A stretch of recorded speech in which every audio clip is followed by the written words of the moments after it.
Hello আসসালামু আলাইকুম guys, আজকে আমরা যাব সেই ঐতিহ্যবাহী সড়ক যেটা সিরাজগঞ্জ উল্লাপাড়া মধ্যে অবস্থিত, যে জায়গাটা ঘোল এবং মাঠার বিখ্যাত। আমরা চলুন সেই জায়গায় যাব এবং মাঠা খাবো এবং কিনে নিয়ে আসবো। তো আমরা রওনা দিলাম প্রতাপ থেকে। তো ভিডিওটা দেখতে থাকুন, ভালো লাগবে, মজা লাগবে, আনন্দ পাবেন।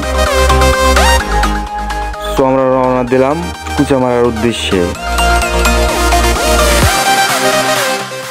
তো কুচামারার থেকে গাড়ি নিলাম শ্যামলীপাড়া উল্লাপাড়ার।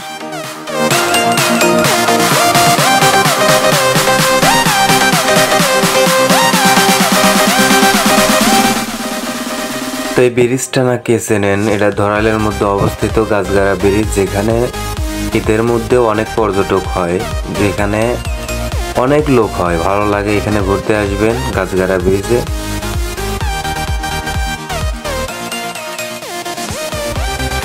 তো ইতিমধ্যে কিন্তু আমরা উল্লাপাড়া ওভার ব্রিজের কাছে, কারণ ওভার ব্রিজ দেখলে আবার আমার মনের ভিতরে অনেক ভাব বাইরে যায়। বন্ধুরে বললাম উপর থেকে তুই ক্যামেরাটা ধর, আমি নিচের থেকে ভাব নেব এবং উপর দিকে উঠবো। বন্ধু ক্যামেরা ধরলো, আমি একটু ভাব নিলাম।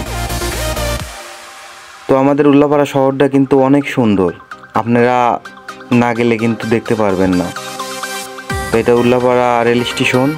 সড়ক যেতে চাইলে এবং গেলে আপনাদের রেল স্টেশনটা সামনে বাজবে। তো ইতিমধ্যে কিন্তু আমরা সড়ক চলে এসেছি। আমরা কিন্তু এখন ঢুকবো খালেক কাকার দোকানে, কারণ ঘোলের জন্য বিখ্যাত একটা জায়গা খালেক কাকার দোকানটাই অনেক ভালো লাগে এবং খালেক কাকার ব্যবহারটা অনেক সুন্দর। তো আমরা ইতিমধ্যে কিন্তু ঘোল পেয়ে গেছি। ঘোলের দামটা এবার একটু বেশি নিল এদের সামনে, যাই হোক যা নিচ্ছে ওটা বলবো না, তো একটু বেশিই নিচ্ছে। আমাদের এর জন্য মনটা খারাপ, কিছু কমটাও রাখলো না এদের সামনে।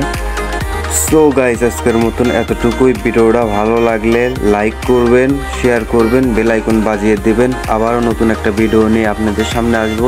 ধন্যবাদ, আসসালামু আলাইকুম।